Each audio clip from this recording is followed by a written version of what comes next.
अस्सलाम वालेकुम। तमाम उस्मान बहन भाइयों को बहुत बहुत ईद मुबारक हो।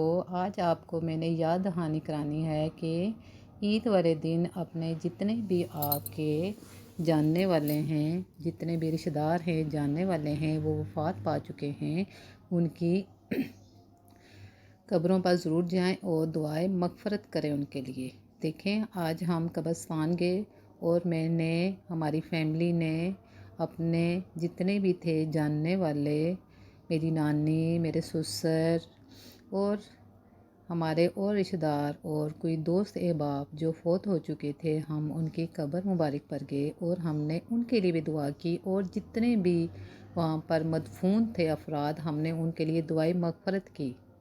यही दिन होता है कि हमें अपने मरहूमैन को भी याद रखना चाहिए और उनके लिए दुआएं मग़फ़िरत करनी चाहिए। दुआएं मग़फ़िरत करने का जो तरीका है वो मैं आज आपको बताना चाहती हूँ इस वीडियो में, वो बहुत ख़ास है।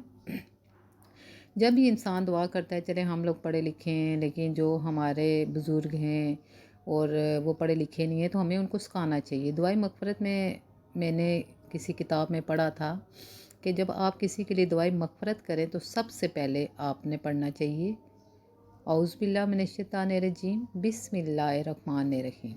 उसके बाद आपने एक दफ़ा सूरत फातिहा पढ़ें और उसके बाद 3 दफ़ा सूरत इखलास पढ़ें और फिर उनके लिए दुआएं मग़फ़िरत करें।